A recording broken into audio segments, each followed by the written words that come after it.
Assalamualaikum warahmatullahi wabarakatuh. Jumpa lagi dengan saya si tukang ahlinya tukang. Kita lanjutkan pembahasan kita mengenai mekanika teknik. Nah, kali ini kita akan membahas resultan gaya. Kita harus mengenal apa itu resultan gaya. Resultan adalah gaya pengganti dari beberapa gaya yang bekerja pada sebuah struktur. Kita ilustrasikan, sekelompok orang sedang mendorong mobil yang mogok. Besarnya gaya dorong dan arahnya dari masing-masing orang tersebut tentu saja bervariasi. Yang berada di belakang mobil, arah dorongnya lurus, bisa saja lurus ke depan.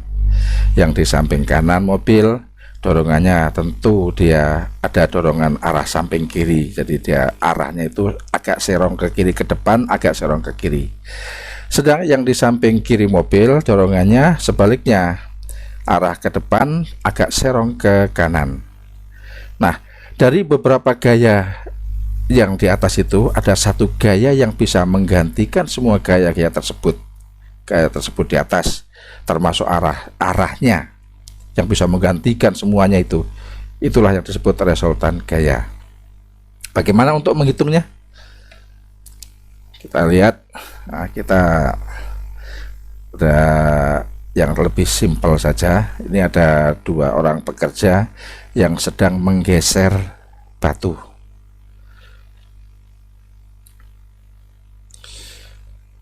Orang yang pertama, arah penggeserannya adalah arah ke atas, agak serong ke atas kanan ya, sebesar 1200 Newton.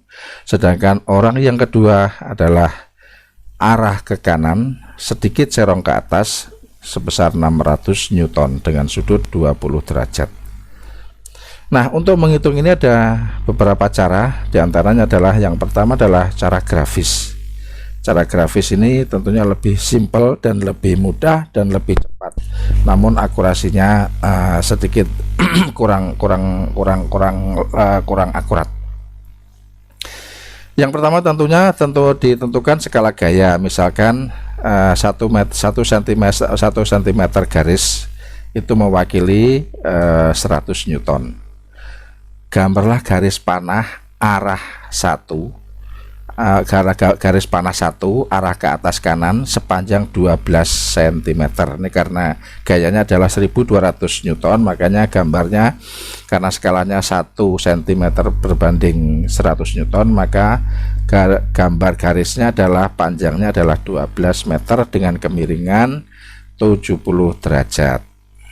Nah, seperti ini gambarnya ya. Yang kedua, gambarlah garis panah 2 arah ke kanan atas dimulai dari ujung panah 1. Ujung panah 1 sepanjang 6 cm dengan kemiringan 20 derajat. Nah, ini dia garis yang kedua. Nah, resultan gayanya adalah merupakan pangkal daripada titik 1 ini. Pangkal di garis panah 1 sampai dengan ujung garis kedua ya, tarik garis dari pangkal panah 1 sampai ujung panah 2, kemudian ukurlah panjang garis tersebut ya, ini ya. Nah, ini panjang garis tersebut itu diukur dan hasilnya adalah 16,5 cm, sehingga kita bisa langsung mengetahui gaya tersebut dengan mengalihkan skala gaya, dikalikan 100 sehingga ketemunya adalah 1650 Newton. Nah, kemudian bagaimana arahnya? Arahnya cukup diukur pakai busur. Nah, kalau kita bisa punya busur, tentunya kalau kita akan membuat cara grafis harus ada siap busur juga. Dari ini hasilnya adalah 54 derajat. Ini merupakan arah gaya dan kemiringan gaya 54 derajat. Oke, sekarang kita cara yang kedua, masih tetap dari gambar yang ada, cara analitis ya. Nah, analitis ini rumusnya adalah XI sama dengan FI cos alpha, dimana X sama dengan R cos alpha dan X itu merupakan jumlahan dari XI. Kalau ada dua gaya berarti jumlahan dari X1 dan X2.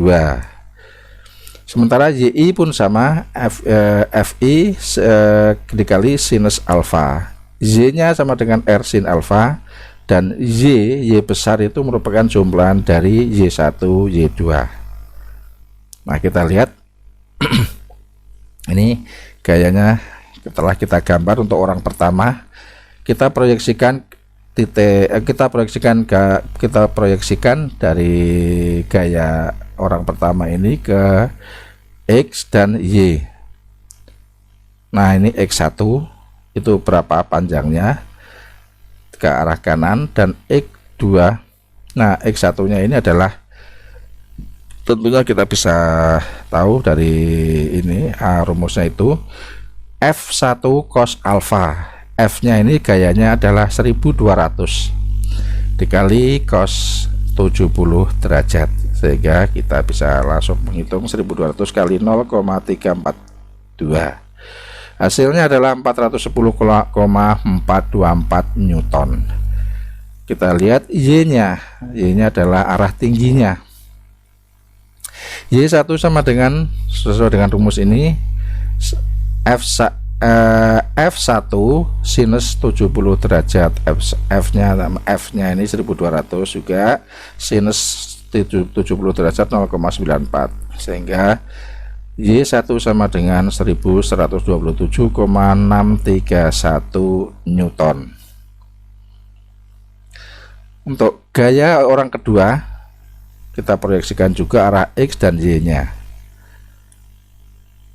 Ini X2 ya, kita sebut sebagai X2 sama dengan 600 cos 20, karena orang kedua itu membentuk sudut 20 derajat. Hasilnya adalah 563,816 Newton. Ini Y2 adalah 600 kali sinus 20 derajat. Hasilnya adalah 205,212 Newton. Nah, berapa besarnya X? X besar tadi adalah merupakan jumlahan, X yang ini adalah merupakan jumlahan dari gaya-gaya X, proyeksi gaya-gaya X ini tadi.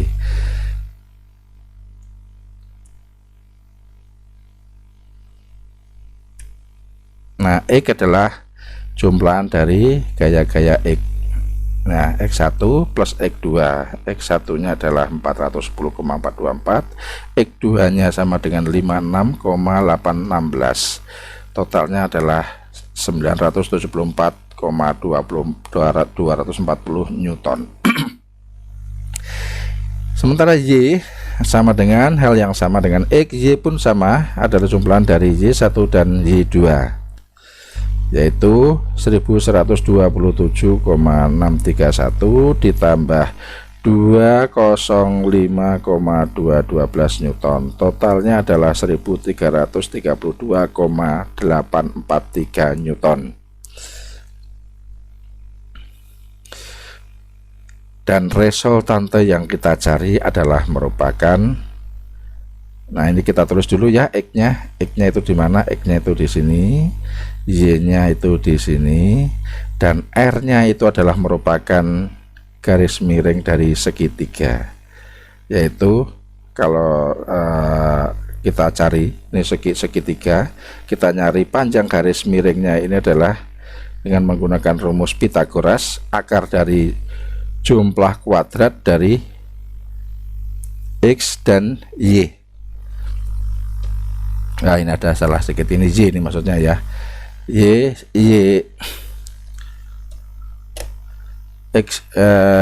X kuadrat dan Y kuadrat ya, jumlahan, sehingga hasilnya adalah 1650,943, di mana letak Y nya di sini, letak di mana letak R nya atau resultantenya adalah di garis miringnya itu. terlihat bahwa nilai R atau resultante gaya tadi itu, kalau tadi cara grafis kita hasilnya adalah 1651, tapi kalau dengan cara analitis kita akurat sampai berapa desimal yang kita mau bisa. Nih kita ambil yang 3 desimal, jadi 1650,9443 Newton. Nih besarnya R atau resultan. Nah, berapa sudutnya? Sudut yang dibentuk oleh resultan gaya ini adalah merupakan arkes tangen dari Y dibagi X. Ya, ini arkes tangen dari Y dibagi X.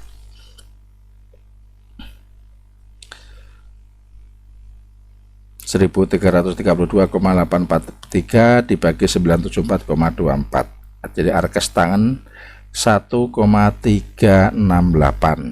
Ini kalau kita hitung adalah 53,84 derajat. Ini dihitung secara desimal. Kalau kita jabarkan lagi secara lebih detailnya dalam bentuk sudut adalah 53 derajat, 50 menit, dan 6 detik. Nah, sekarang kita lanjutkan. Setelah ketemu resultan gaya ini, kita lanjutkan.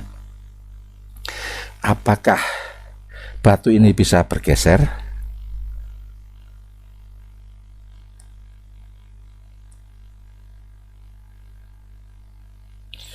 Jika diketahui berat batu 100 kg, koefisien gesek statisnya 0,4 dan koefisien gesek kinetisnya adalah 0,3. Ini koefisien gesek ini tergantung dari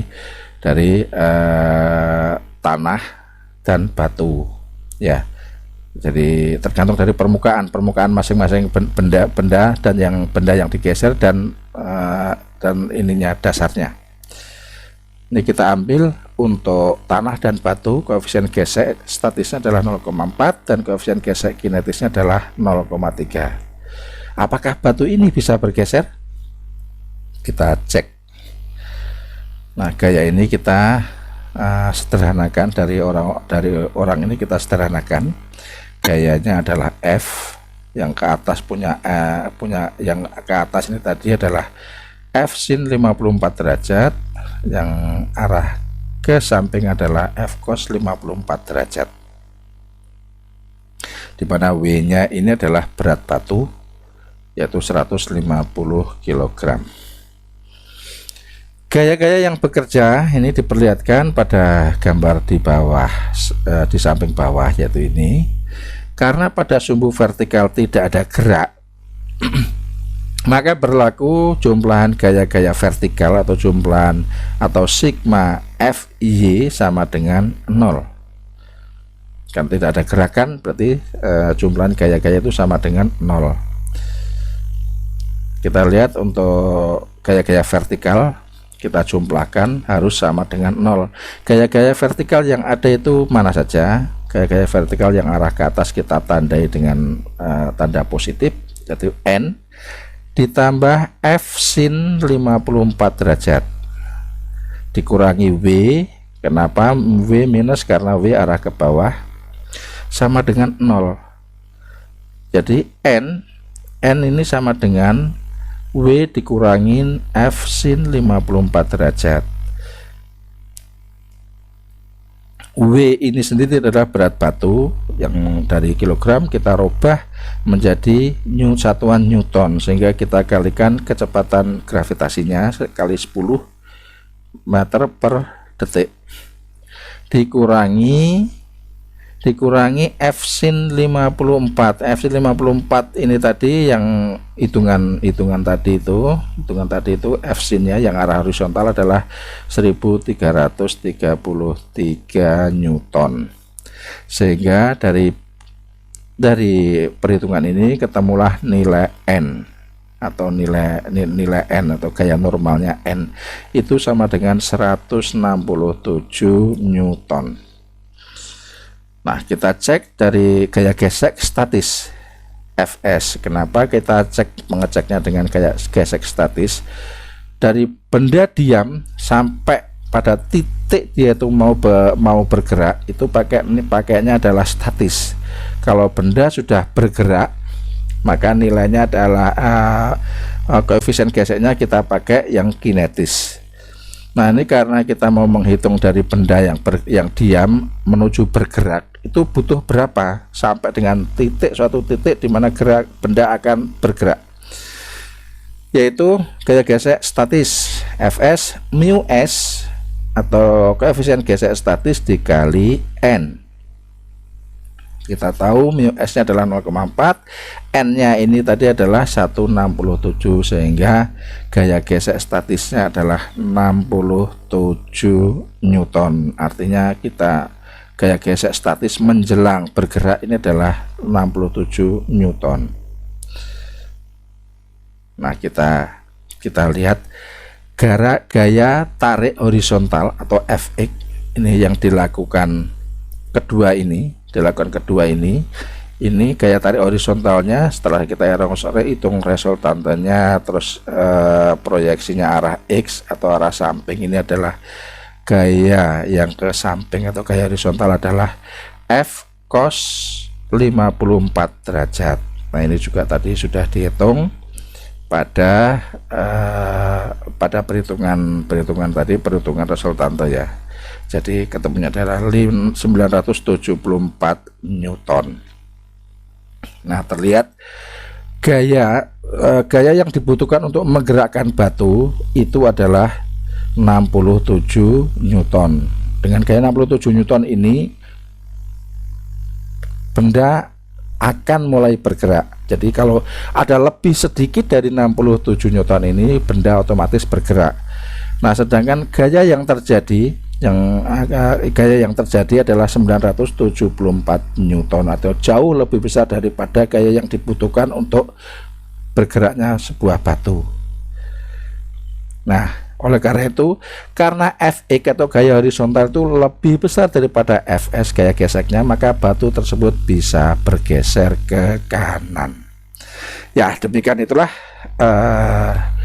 perhitungan resultan dari beberapa gaya, termasuk juga kita ilustrasikan untuk menghitung menghitung batu ini bisa bergerak apa enggak. Nah, kita cek, ternyata di kedua orang ini untuk menggeser batu dengan tenaga yang A ini 1200 Newton, ini sekitar 60 kilo ya, sekitar 120 kilo. 20 kilo. Apakah satu orang bisa menyongkel 120 kilo? Bisa, karena dia ini lengannya ini lebih panjang daripada ini pengungkit ini namanya. Dia cukup menggerakkan sekitar 60 kilo saja, dia bisa menghasilkan gaya 120 kilo. Demikian juga orang ini menarik dengan kekuatan 60 kilo atau 600 Newton. Artinya dua orang ini mampu untuk menggeser batu seberat 150 kilo. Demikian, atas perhatiannya diucapkan terima kasih. Wassalamualaikum warahmatullahi wabarakatuh.